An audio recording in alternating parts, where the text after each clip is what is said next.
So, hello, MCM London! Woo! That's what I wanted. Thank you for coming to D&D Character Creation from Stats to Story. My name's Connor, the newest member of Roll the Damn Dice, an actual D&D podcast. Please check us out on all podcast channels. Plug for you there. There'll be many more of those, I can guarantee it. Today I have with me the wonderful castmates that I've spent the last 8 months getting to know so well and falling in love and maybe stabbing some of their characters. So, if we could have the cast introduce themselves, starting with the lovely man to my left, Stephen. Hello, my name's Stephen Santouris. I play Rothgon, who is a sorcerer warlock tiefling. Hello, my name is Joy Amy Wigman, and in our current campaign on the podcast, I'm playing a character called Morn, who is a dragonborn paladin. I'm Matthew White, and I play a delightful kobold fighter who is, just wants to make friends. Hello, my name is Moa Myerson, and in the current campaign I'm playing Blue. She's a human fighter rogue. Hi, I'm Paul Avery. I'm the DM, so I play everyone else. And I've been banned from saying the character that I'm playing, because if you say his name too often, he will appear. And that's not a good thing for anyone. So I'm going to kick things off with a little question about how you each approach building characters, and basically just how... So you've got a new character concept, how do you bring that to life? How would you start? And Johnny, if you could start with me, please. Yeah, so it's a big thing, isn't it? It's very different creating a character for, say, a one-shot than a campaign, because a one-shot, you put a lot of effort into it, and then suddenly you're not using them anymore.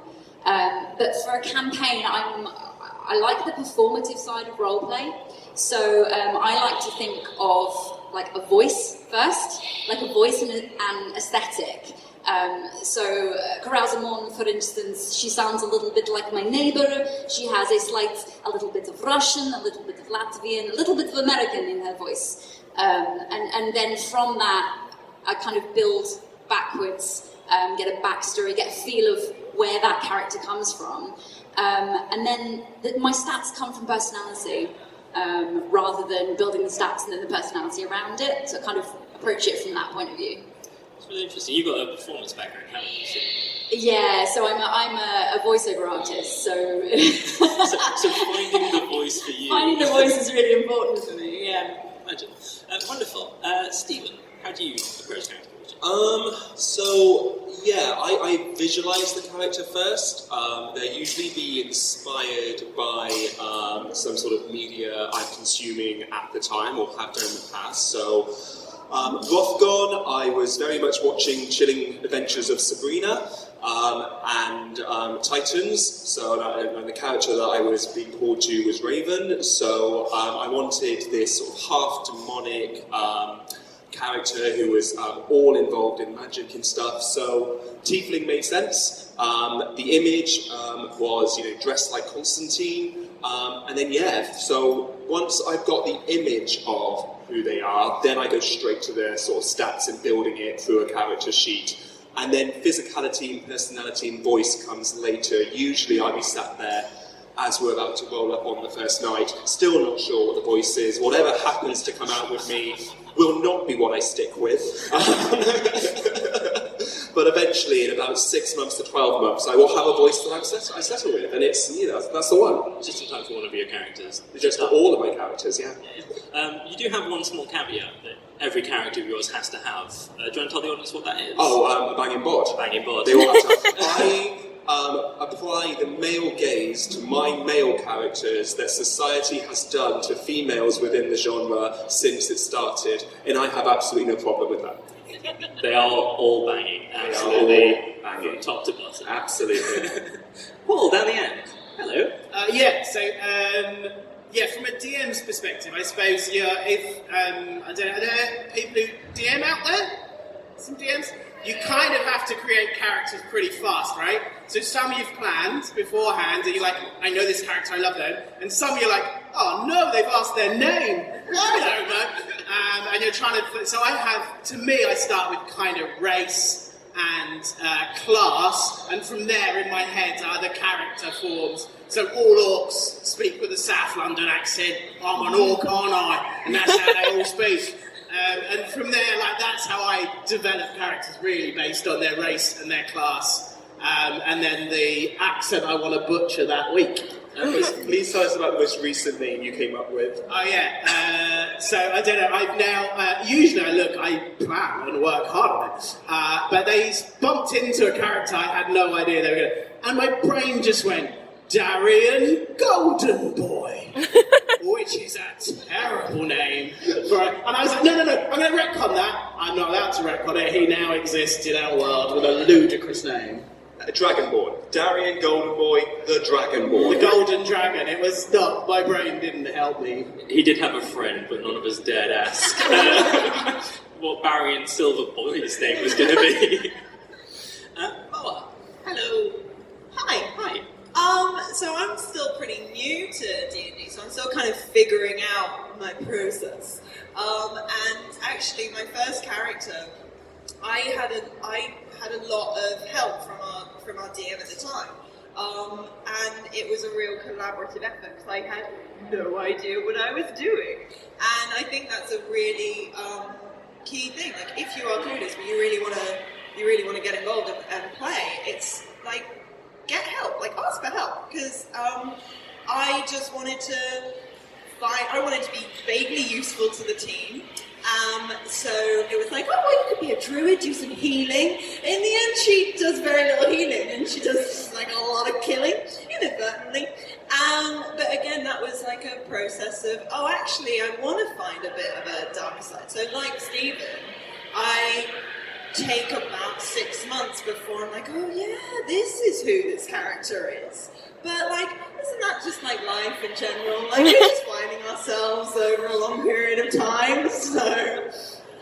So yeah, for me it's very character, it's very story. It's like, okay, well, I wanted her to be quite naive and new to traveling, and like, why is she out there? Because I had no idea what I was doing, so I want to play a character who has no idea what she's doing. And then, yeah, I'm similar, like finding a voice, finding like a way about her. And I didn't want to try an accent the first time because they're difficult. We've agreed that there is actually, it doesn't matter what accent you want to do when you're playing D&D, because there's no such place as Ireland. Ireland doesn't exist. In D&D. Ireland doesn't exist. This is a fantastic Grey Lakes accent. You don't, I don't know what Ireland is, but this is a Grey Lakes accent, and this is where Blue comes from, and she's from the Grey Lakes. I don't know about you, but this is, I'm not butchering an accent at all, okay? Other countries don't exist either, it's not just Ireland. As an Irishman myself, I really want to point that out there. This is, we are not island deniers. No. But yeah, so it's kind of, it's very much a bit like me, all over the place. So yeah, I'm still figuring it out. And last but definitely not least, Matthew. Yes, having been, I think I'm probably the one on the table that's been playing possibly the longest continually. I've been playing D&D for something like 16 years now, which makes me feel really old. But it means I've played a lot of different classes and a lot of different races. So for me, it very much comes down these days to finding a race and a class that I've not played much of. So, for example, at the moment, Tokaj, he is a kobold, who I've not played kobold, and I've always thought, why not? Kobolds are kind of these wretched little creatures that you finish fighting at level 3 and never touch them again. Wouldn't that make an interesting character to play and actually build them up into something that could be badass, could actually take on other adventurers? So that's kind of where I approach things from these days. I've been a Minotaur recently, a kobold. It's just a lot of fun creating a character. But I'm getting the music. This is the music of experience. That's the Matt White experience. So yeah, I very much look for kind of more challenging and more interesting roles these days. So a lot of the time it's diving into the new books that are coming out with new subclasses and that kind of thing, and really delving into that. And then fleshing out, kind of going, okay, this is his race, this is his class. Why? Why is there a kobold who is a fighter that is adventuring with a group of adventurers when kobolds are well known for sticking with their own type? And it's then fleshing out a story from those kind of simple concepts. So, no one asked, but me. I'm here too, guys. My characters are a little... Oh yeah, guys, what's the word? Chaotic. Interesting. Mildly disgusting. Traumatizing. Mildly. So I tend to pick a somewhat humanizing flaw or fault, and I really lean into that. Doesn't matter what sort of concept I had in my head, trying to find something about them I can relate to. And as I'm saying that now, and if anyone listens to the character I'm playing currently, that's not a great reflection of who I am, and I'm sorry. But yeah, I like humanizing my characters and making them broken, disgusting, and wretched. And by broken, you don't mean overpowered. Oh, broken. underpowered. I will take negatives. Absolutely. Love the negatives. So I think Moa touched on a really good point earlier about collaborative... Gold star for you. About collaborative DMs. I think one thing that you all do really well is building your characters into the world. It's not just, here's my backstory, here's who I am, and make it fit. It's... We all approach it from a really interesting way. So what's been your experience of that, and how do you take what you said, like your voice for joining me, or a concept for some of the others, and build it into a living, tangible thing? And we'll start with Paul. So I love these guys. All come with decent backstories, interesting characters, and then I just build the world from there. I feel my job as DM is to give them the world they want to play in, and the towns and stuff they want to visit, and the story they want to tell. So yeah, we work quite closely behind the scenes, our chapter, most of them, about what their character wants to do, what they want to achieve, where they want to go, and actually it makes it easier to motivate them, and it's just easier for me. I'm just a really lazy DM. No comment. Guys, don't all jump in. Sorry. Worked so hard. We love you so much. So hard. That's not necessarily lazy DMing, though. I know a lot of DMs that will lazily stick to their world and not incorporate backstories, whereas incorporating other people's backstories can be quite challenging and be a lot more work than just dwelling in your own world. Playing smart, not lazy.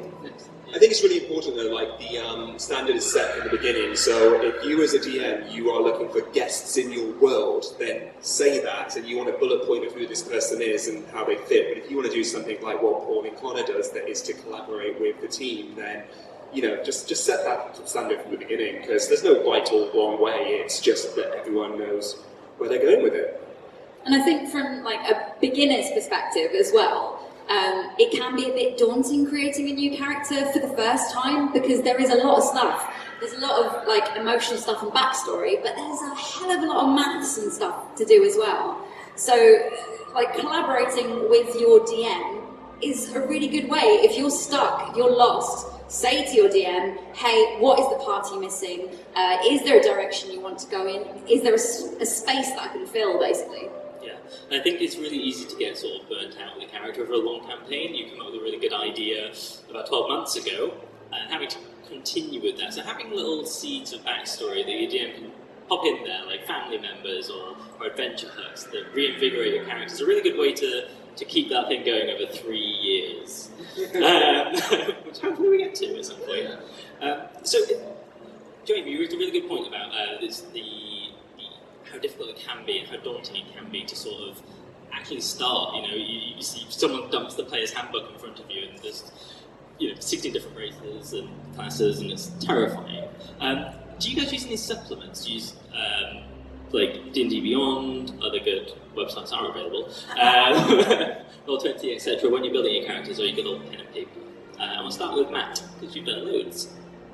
Yeah, I mean, back when I first started playing D&D Beyond did not exist. It very much was the player's handbook and, maybe a few very basic websites that would be walking through character creation, but nothing that really helped you build a character.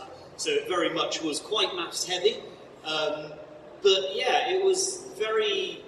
I mean, the Player's Handbook is not a perfect tool, but it does go through, and it gives brilliant examples. You know, going through the Player's Handbook, it does build a character for you as you're going through the basics.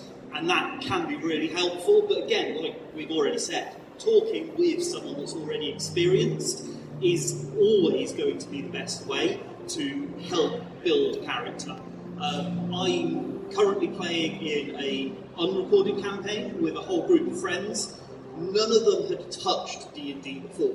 So I basically sat down with them and just said to them, look, what do you want to build? Who from popular culture do you want to be? Or who, you know, what have you visualised your character being? And then I have worked backwards with them and gone, oh, okay, so you want to be the Witcher. In which case, you're probably looking at something like an Oathbreaker Paladin or something like that, and just using other people as a kind of source, rather than going on to things like D&D Beyond. And at least 5th edition doesn't have Thaco anymore, which is fantastic. I was just going to say, that's a really good tip if you're new to D&D. Just choose a character from your favourite book or, graphic novel or film, and just create them, because you'll have loads of fun, and and hopefully if they're well written, they'll be flawed, and that's what I would say again. I think just to pick up on what Connor said, Connor does create great characters who are incredibly flawed, and the more you play D&D, the more fun it is to play flawed characters. Like, they're hilarious so Connor's character can't read, which it just creates hilarious problems for the party, and it just makes it more interesting than if everyone's superhuman. That's the least of his problems. I make quite a good use of online resources. So I like using D&D Beyond to a point. It's quite handy just for your basics. I am not very maths savvy, so it helps with things like that. But you do have to pay for the extra content, so you are a little bit more limited on what you can look for. So my first 2 characters I did build on D&D Beyond, and as I've got more experience, I've started doing kind of half and half. So I can, which is probably really confusing, right? No, D&D Beyond terrifies me. I know it's super much. I might lose my geek stripes, and I am fully in D&D Beyond. I don't think I could actually create a paper sheet for any of my characters, and I can tell you their numbers. I know their pluses to hit and their armor classes on my head. Ask me to write that down on a piece of paper. No, thank you. Just stay behind after the panel. We'll make Stephen do a character. I'll put pen and paper. So I'm almost the opposite. I found it really helpful to begin with, like having that piece of paper and going through and being like, okay, so what does this number mean, and what do these things mean, and then going through the handbook and sort of like adding the pluses to everything, so I could kind of see what it all meant, because that's just how I learned. That's how I would By a medical degree. yeah. And so and then the first time we played online, because of that pandemic, I was so stuck. I had no idea how to interact with Roll20 or how all that works, so it took me a while. And now I'm really scared to play in person again, because I've forgotten what all of my mods are. I don't know how to add it all up together. That's what we all make it up as One thing that I think, so our current campaign is called the Just Us League, not in any relation to any other bit of media at all. But one thing that's quite interesting is all of our characters were built for a one-shot, and then it continued, and it's still continuing to this day. How did you find sort of realigning your characters, and did you have to go through a process taking it from what should have been quite a tiny little silly one-shot to this persistent, interesting, fun campaign? Stephen? So, Rothgon was built, as I said, inspired by Constantine, Raven from Teen Titans, Chilling Adventures of Sabrina. So, his alignment was evil, because he was all demonic and fire, and he was the guy there to do all the mass killing that needed to be done. Then we're suddenly playing a long-term campaign with this, and I was like, do you know what, playing an evil character who's that impulsive and just does whatever he wants, that's exhausting. It's tiring to keep thinking on the, okay, so what's the most edgelord or the most craziest thing you could do? So working with Paul, we kind of like figured out, okay, so what's the reasons behind why he was behaving like that? How can we make him behave a little bit more grounded? A little bit more neutral. I think neutral is the term, neutral. And then, then take him on a bit of an adventure that's getting him to ask questions about himself and to discover who he is when he's not making impulsive decisions of setting people on fire. Which I hope to find out about myself one day. Yeah. That's a reflection of the inner Stephen. It's interesting you mentioned alignment. How does everyone in the audience feel about the alignment chart? Yeah, exactly. I go straight in the bin. I hate the alignment chart. I don't hate it, I just don't use the alignment chart. I think you end up boxing your character into this, and you want to do something, or you want to explore something, but you go, oh no, wait, my character's evil, so they won't do that. Or, my character's lawful good, so they won't do this thing that's presented in front of them. But things that make characters interesting is what they do in the situation they wouldn't be in, and what the consequences are, or how they feel about making those choices that they don't feel okay about or don't feel was them. It's got Paul's dying to jump. Only one thing I was going to say is, while I'm sort of equally about alignment, actually it's often quite one of the great things about alignment or giving yourself some very strict boundaries is to know my character will not do that. So the DM is like, you need to this. No, my character just won't, and it forces you to roleplay, and it forces the DM to go, okay, let's revisit this, and because I hate to sort of railroad the players, and as you say, these guys are chaotic, and actually getting chaotic characters to do stuff is more. It's harder. Actually, all I've discovered is I just tell them they can't, and suddenly they're like, oh no, we can! We're gonna save the orphans! You can't stop us! I think that's quite an important thing, and we were kind of chatting about it last night, of when you're building a character, if you're not quite sure where their alignment lies, because sometimes it's quite tricky, and you don't want to make them, true neutral, giving them a line that they won't cross.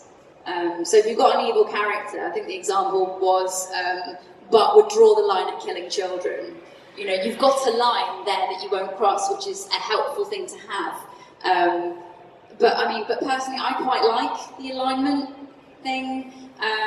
It gives me more of an idea, and I see the alignment as from the point of view of the character. So Carousel Morn, although she is lawful, she's lawful in her own head.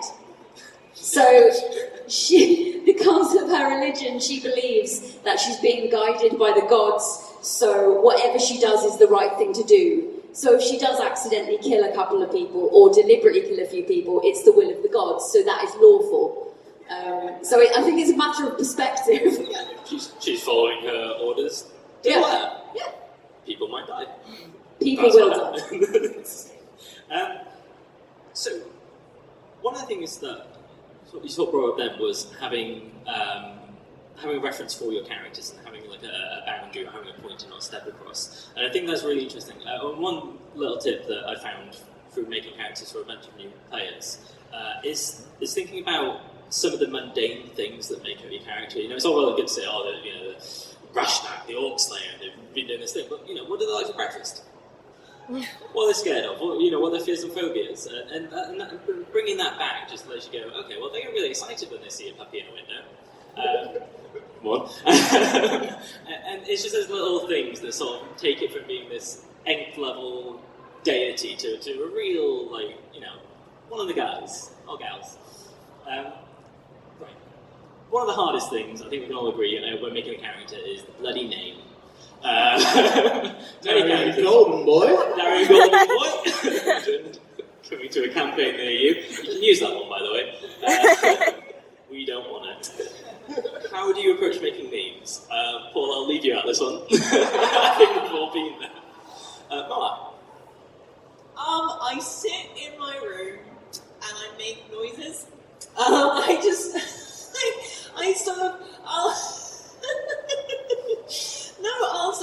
think of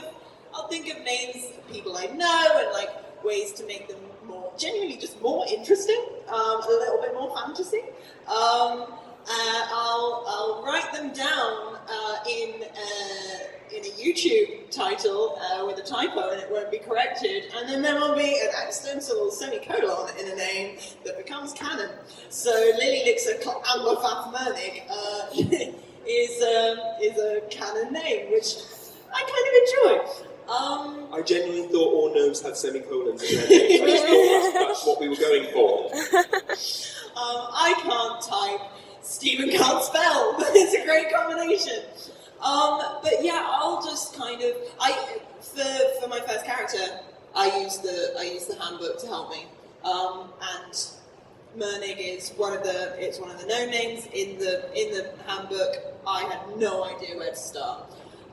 My current character, Blue, her second name is Horizon. It's Blue Horizon. It sounds like a battery company or some kind of like adult movie centre star. Yes, I say, it Sounds like an adult movie star. She found her calling whilst working the pole. I didn't realise until I was like, oh, it's the family. I was kind of coming up with this whole family concept, and like Horizon and the family are really into like slightly like sort of name, like descriptive names or whatever. Yeah. and I really like Blue. She's got blue hair and she's all aesthetic. And Here's a tip. If you have a character in your party that is all one colour, right? Say you've got a red dragonborn, don't call your character Red if you are not the red dragonborn, because it's very confusing for your DM. So I'm playing a blue dragonborn paladin and she's playing blue. She has blue hair, but yeah. Which doesn't make it any easier. Makes it confusing. No, but with coming up with names, I think using the player's handbook is a great idea. They do give some great suggestions and suggestions for what kind of name you might want.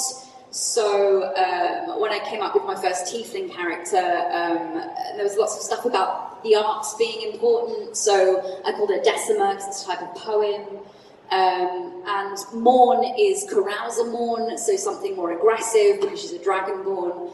I like playing with words. I'm a writer, and basically I just try them out and make sure they don't sound like strippers, and then everything's fine. Yeah, speaking is I allowed. didn't get that memo. You see, like, I will just go to where my inspiration comes from for those characters. So I've spoken about Teen Titans being an inspiration for Rothgon. So I took Roth, which is Raven's surname, Rachel Roth, and then Gon, her demonic father, Trigon. So that's where Rothgon came from.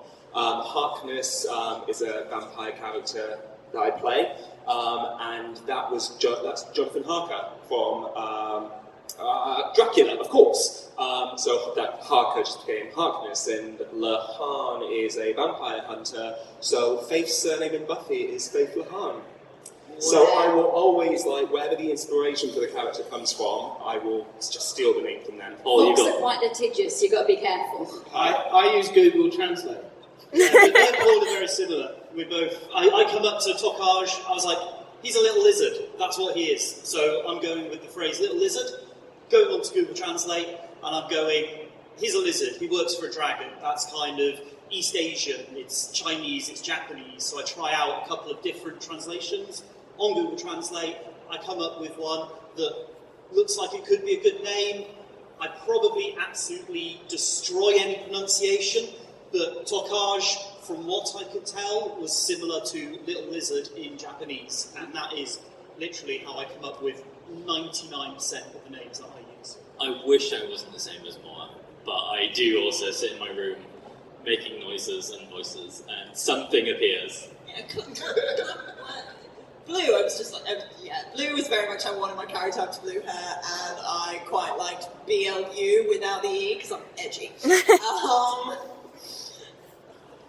I just want to add that for the older members of the audience, you'll know that Blue Horizon was the supercomputer that beat Gary Kasparov at chess, right? So that is what Blue is named after. Is this copyright issues again?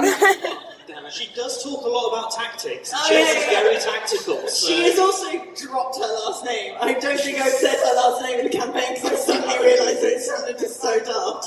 So we are at the 15-minute mark, so I'm just going to ask for each of you to give me one top tip for character creation. For anyone who is coming into D&D, someone new, maybe even someone old who wants to try something that they haven't done before, how would you approach it? And we'll just go down the line, because that's way easier. Mine is all about, I start with a vision, what do they look like, and what is the powers on them to have, what abilities on them to have, and then I try and break that into the D&D rules. So if I've got to multi-class and multi-race, I will do that. It's very much see them, what do I want them to do, figure out how to translate that into D&D. I think mine would be stats-wise. If you're doing a one-shot, there's nothing wrong with min-maxing for one-shots, especially if they're going to be combat-based. I don't see any problem with it. But for long campaigns, give yourself some flaws, because it makes the role-play so much more interesting. And having to work out how you can get over certain hurdles, like, you're terrified of stairs, for instance, might make things a little bit more interesting. Yeah, have fun. Like, build a character you're going to enjoy playing, especially, again, if it's going to be a long campaign. Like Connor said, if you've got 3 years that you're planning to play someone, you're not going to want to get bored of them and be asking your DM to kill them off after a year. You want to build something that you're going to enjoy playing and is going to have depth, is going to be interesting. And make sure other people can have fun with your character. Don't make them so wooden or so dogmatic that you can't have good interaction with other characters. I would say when it comes to the personality and all of that stuff, I'm a massive overthinker and I get really in my head about oh god, what would they say here? Would they do this? Would they do that? What would they do? What scenario? Blah blah blah blah. And if you find yourself in a situation where you're realizing, oh, I don't know if I've really done the thing that I wanted to do, change it. Just change it. It's a made-up game. You can do whatever the hell you want. Pick the room. It's real to me. Hot take, I know, but this is your imagination doing what you want to do. So if you realise that you've made a decision that you're not quite happy with, you can figure out a way to shoehorn it in. You can be oh, actually, I think they've had this experience that has made them actually a little bit more stabby because I was getting bored of healing everyone. That sort of thing. So yeah, just retcons can happen as long as they're not named by Paul.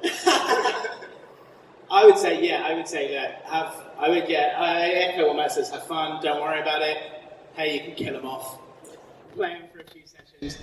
If you're going to have a character for a long time, to me, there's some characters that I've played and I just know, my favourite, the character I play for the campaign. We're launching a new campaign in January, excitingly, and Lord Torrindar, who's a paladin dragonborn, and I can be Lord Torrindar for an entire 3-hour episode without stopping. I don't know what decisions he'll make, but as soon as I'm in his head, those decisions are made. I don't have to try in any way. And I kind of think, for a long time campaign, you want them to just, as soon as you start playing them, they're in your head and they're making decisions all by themselves. And if you kind of, after a couple of months, you're not there with them and they're still a faff, and kill them off, man, or let them go and live somewhere nicely, live out their days and try something new. Because like you say, it's a fun game and hopefully your DMs are cool and they'll let you bring someone new in and stuff like that. You could always just send them to the adventurer farm. They could just retire and go with the other adventurers who also retire, but everyone has to die. It's so much more fun in a session when only you know you're about to die. Yep. That was ominous. I'm staring at perception checks for all of you, please. I'll just finish up with, there's no right or wrong way. If you have a particular way that you enjoy making a character, you do you. If you want to read the book inside and out and make it from that, rolling dice, do that. If you want to make an Aquaman ripoff, do that. That was not pointed. So we actually have time for a couple of questions. I'm going to invite our social media elf, Tony, who is wonderful, and check out her t-shirts. She makes them and designs them. So if you've got any questions, she'll run over to you with a microphone and you can ask us. Go ahead.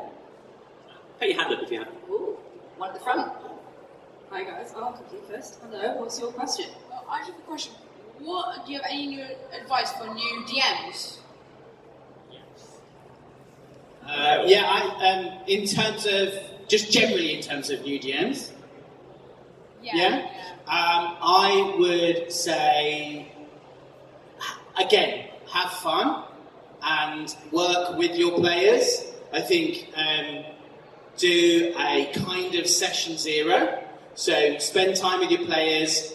I mean, it's really cool if you've got the time to all get together, make your characters together. You might have an idea of what the world's going to be and what the campaign's going to be. So tell them, say, hey, my world's like this. It's, feudal Japan and there's dragons everywhere. And then that gives them an idea of what you're looking for. And then you can just work together creating that.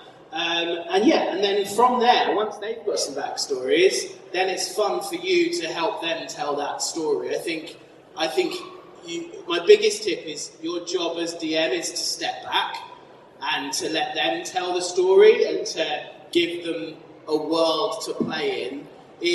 I think the mistakes I've ever made is where I'm trying to go, this is the story I want to tell, you must stay on track. Yeah, I completely echo that point. As a DM, the world is your character, and that should be the most interesting thing you build. Like, NPCs are fantastic, but it's your player's story. But just breathe. You know what's behind the screen, they don't.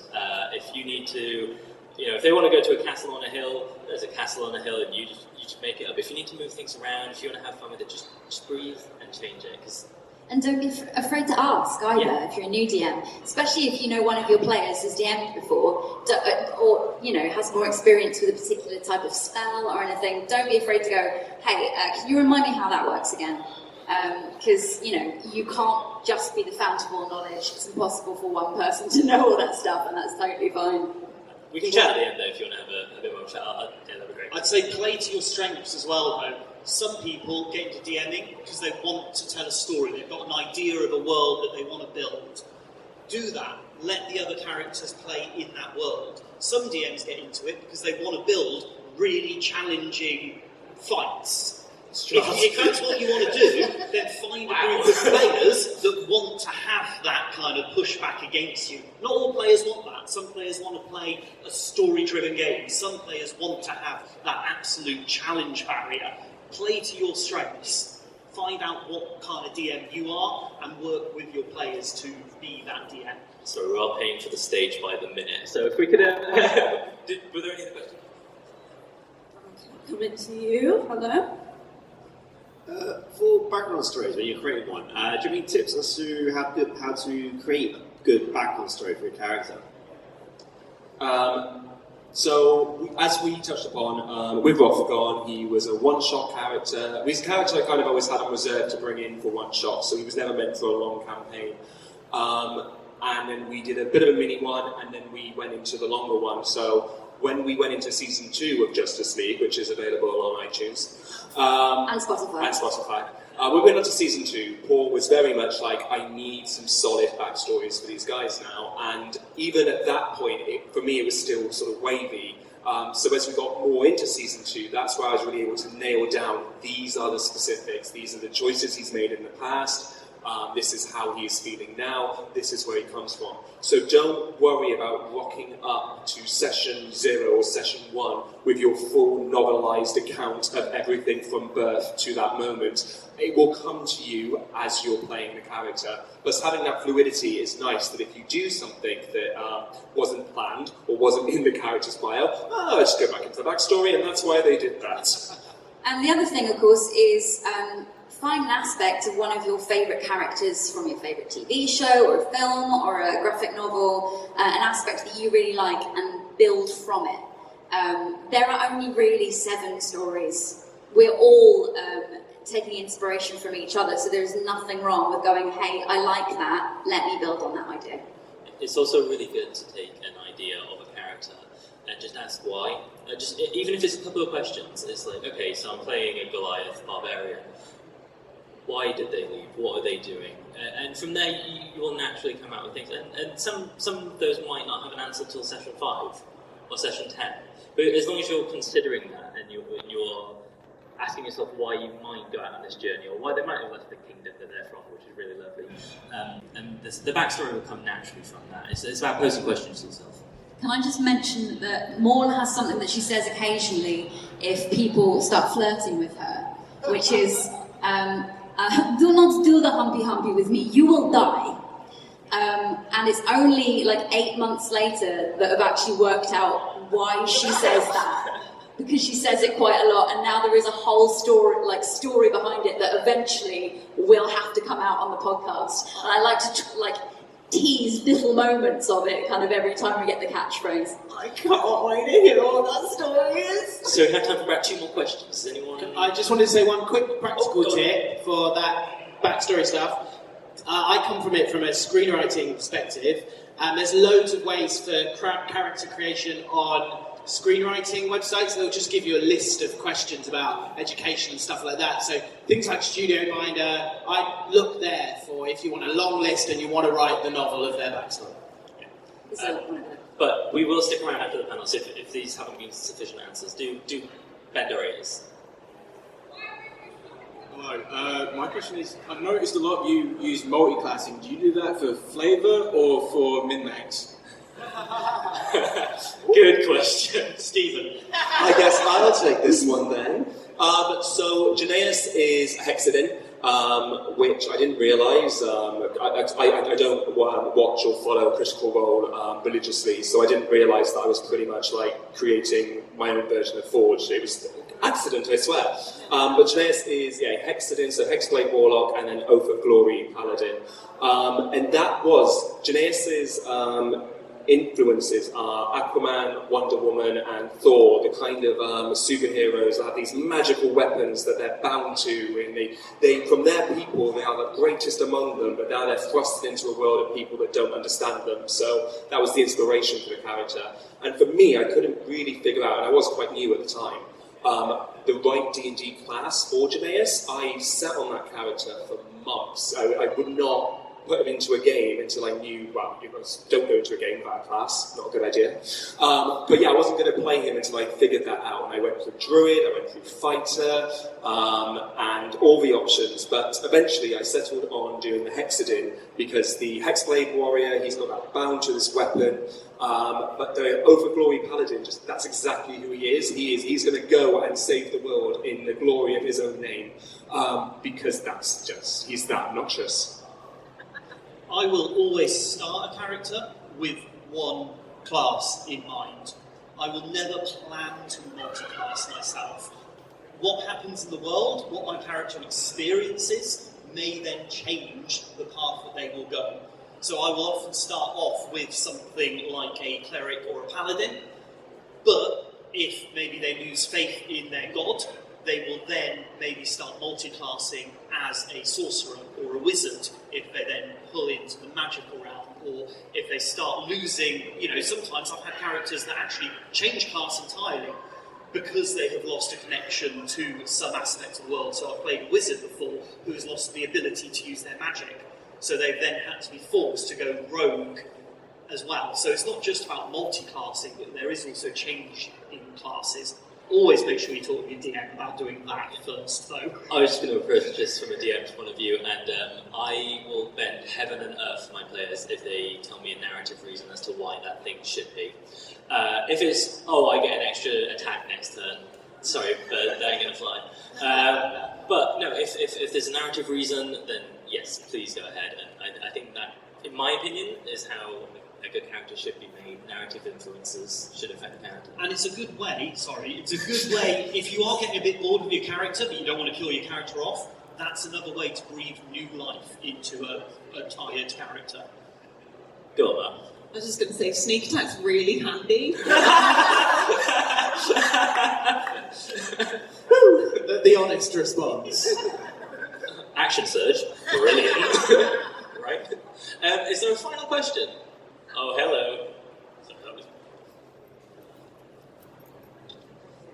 Hello. So, compared to creating a character for the very start of the campaign at first level, is there a difference you find when you're having to create a new character at higher level for someone that's been died, I can quickly take that if you like. Yes, Yeah. is the answer. Jamie, please go ahead. No, you're quickly giving me, and now I've forgotten the question. Yes, we do approach it differently, and I think you have to. I think a character with, going into level 1 probably hasn't 14, 17 wars and killed 8 dragons, but it's about filling out that backstory to a relative point. So yeah, if you're a level 12 character, you've done some stuff, you've been around the block. Joey, I'm going to pass over to you because I would build it level by level. It takes a longer time, but I would build it level by level and decide what's happened to them to make them level up. And what that background is, because if you're just going straight at it, straight into level 7, it can be really complicated trying to know what spells you're using, how to use them, and why they've got those particular things. So I would take it from level 1, build them up, and then start playing with them. I've never played from level 1. There's a reason for that. Guys, I'm really aware that you might get trapped in the Excel, which isn't necessarily a bad thing, but there's only so much food in here. So thank you very much for coming. We are doing a panel tomorrow. We're going to sneakily hang around until security kicks us out, so if you want to come and speak to us, do. We are here tomorrow as well, so Yes, plenty more opportunity. Which is about roleplay. Yes, and you might get a sneak peek of our new theme song as well if you're really lucky. I've not heard it yet. But thank you for Roll the Damn Dice, you've been fantastic, and thank you for your questions. We appreciate it. Hello, thank you so much for watching the video. I hope you liked it. If you didn't, I'm not sure why you're still here. But you know what? The credits are the best bit. I am coming from the only videoable part of our pod dungeon. It is a work in progress, and what we have been able to achieve wouldn't have been possible without all the donations we've had. As you can see, we've got some smashing shelves, but we have got a little bit of a way to go because you don't want to see what's behind the camera. No offense. It is all possible with the donations, and if you want to make one, our Ko-fi link is in the description below me. Ooh. We have got more content coming, and if you want to watch that or be notified of that, I think you are supposed to subscribe. Yes, please, and smash the bell that's somewhere down here. I said that right. And then do the liking, and you will find out more about more content. Ooh. Yeah. Love you. Bye.